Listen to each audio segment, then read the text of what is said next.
अस्सलाम वालेकुम वरहमतुल्लाहि वबरकातुहू। देखें, कभी आपने गौर किया है कि कुछ लोग दूसरों पर जुल्म करते हैं, दिल तोड़ते हैं, हकूक़ खाते हैं, ज़िंदगियां बर्बाद करते हैं, दिलों को रौंद देते हैं और फिर भी रात को सुकून से सोते हैं। चेहरे पर कोई नदामत नहीं, दिल में कोई बेचैनी नहीं कि मैंने फ़लाँ इंसान का दिल तोड़ा है, मैंने किस तरह उसे ज़लील किया है, उसकी ज़िंदगी बर्बाद की है। एक होता है ना, जब हम किसी का दिल तोड़ते हैं, जब हम किसी के साथ कोई ज़्यादती करते हैं तो दिल बेचैन रहता है, सुकून नहीं मिल रहा होता, वो चीज़ नहीं होती। और दूसरी तरफ कुछ लोग बेकसूर होकर भी रोते हैं, टूट जाते हैं, अल्लाह ताला से दुआ करते हैं कि या अल्लाह मैंने ये गलती की है। फिर वो बंदे से भी जाकर माफ़ी मांगते हैं कि मेरे से ये गलती हो गई थी, उसने मुझे समझ नहीं था आया। सवाल ये है, क्या जालिम वाकई मुतमईन होते हैं? क्या अल्लाह को नज़र नहीं आता, या ये सुकून किसी और हकीकत का नाम है? ये तीनों क्वेश्चन है जो इसी वीडियो में हम डिस्कस करेंगे। क्या है? क्या जालिम वाकई मुतमईन होता है? क्या अल्लाह को नज़र नहीं आता, या ये सुकून किसी और हकीकत का नाम है? तो आज की वीडियो सिर्फ सुनने के लिए नहीं, ये समझने के लिए है। सबसे पहले जुल्म क्या है?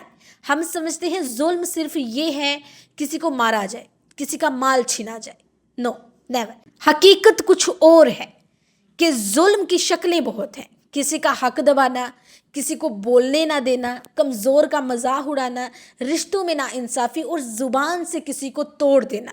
नबी करीम सल्लल्लाहु अलैहि वसल्लम ने फरमाया, जुल्म क़यामत के दिन अंधेरों का सबब बनेगा। यानी जो आज जुल्म को मामूली समझ रहा है, कल वही जुल्म उसके लिए अंधेरा बन जाएगा। आपने किसी का दिल तोड़ा, आपने कोई कमज़ोर है उसका मजाक उड़ा दिया, आपने रिश्तों में नाइंसाफ़ी की, आपने धोखा दिया, आपने दिलों को तोड़ा और आप मुतमईन हैं, आप उसे मामूली समझ रहे हैं। देखिए, इंसान मुतमईन तब ही होता है जब वो मामूली समझता है। इसलिए वही जुल्म आपके लिए कल को अंधेरा बन जाएगा। फिर है, जालिम जो है उसको सुकून महसूस क्यों होता है? ये सबसे अहम सवाल है। कुछ लोग जुल्म करके भी परेशान क्यों नहीं होते? उसका रीज़न क्या है? उसका रीज़न ये है, नंबर 1, दिल का मुर्दा हो जाना। जब गुनाह बढ़ जाते हैं ना, तो दिल हसास नहीं रहता, दिल में नरमी नहीं रहती। क्यों? अल्लाह ताला कुरान में क्या फरमाते हैं, जब इंसान एक गुनाह करता है तो उसके दिल पर ब्लैक डॉट लग जाता है। अब देखिए, हम कितने गुनाह करते हैं तो कितने ब्लैक डॉट्स हमारे दिल पर लग जाते हैं, हमारा दिल स्याह हो जाता है। पहले ज़मीर जागता था, पहले जब शुरू में गुनाह किया तो ज़मीर जागता था, आवाज़ देता था कि तुमने गलत किया। अब वो खामोश हो चुका है, वो मर गया है, उसकी आवाज़ ही नहीं आती। तो ये है दिल का मुर्दा हो जाना। और दिल मुर्दा तब होता है जब हम गुनाह करते जाएं, हम गुनाह को मामूली ना समझें, तब दिल मर जाता है। सेकंड है नफ्स का नशा।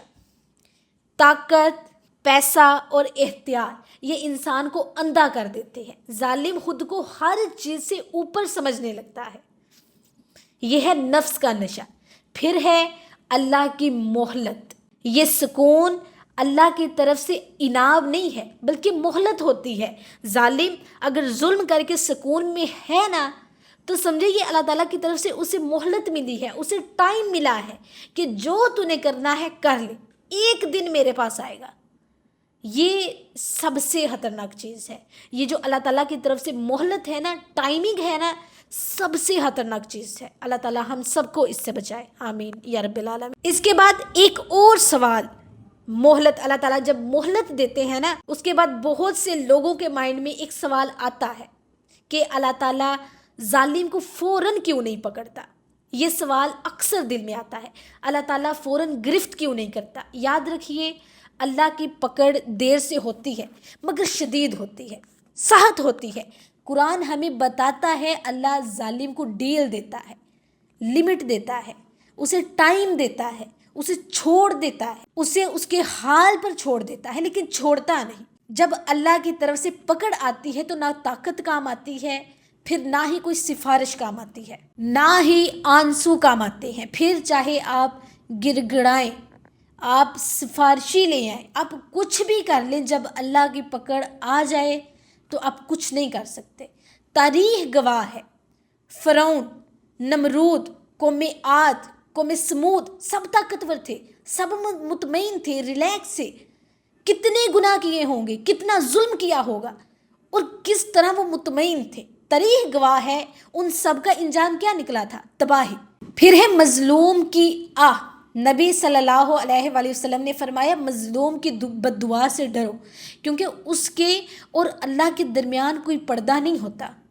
مظلوم شاید خاموش ہو لیکن اس کی آہ عرش ہلا دیتی ہے۔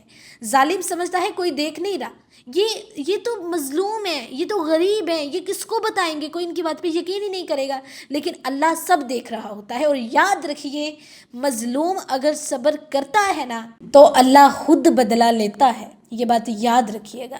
جو سکون ظلم کے بعد آئے وہ سکون نہیں، وہ غفلت ہوتی ہے۔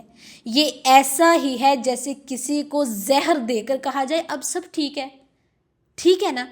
ظالم کا دل اندر سے خالی ہو چکا ہوتا ہے، اس لیے اسے بے چینی محسوس ہی نہیں ہوتی، اور یہ سکون ظلم کر کے جو اس کے دل میں رہتا ہے نا وہ قبر تک بھی نہیں جاتا۔ اللہ اکبر۔ اب دیکھیں سب سے مشکل سوال یہ ہے، کیا ہم نے کبھی اپنا محاسبہ ہمیں کرنا ہے نا، ہمیں پتہ تو چل گیا کہ ظالم کا انجام، اسے ڈیل کیوں ملتی ہے، مہلت کیوں ملتی ہے۔ اب ہم ذرا اپنا محاسبہ بھی کر لیں کہ ہم کیا چیزیں ہیں، اور یہ مشکل سوال ہے ہمارے لیے۔ کیا ہم نے کبھی کسی کا دل توڑا؟ کیا ہم نے کبھی کسی کا حق دبایا؟ کیا ہم نے کسی کو رلا کر خود ہم ہنسے؟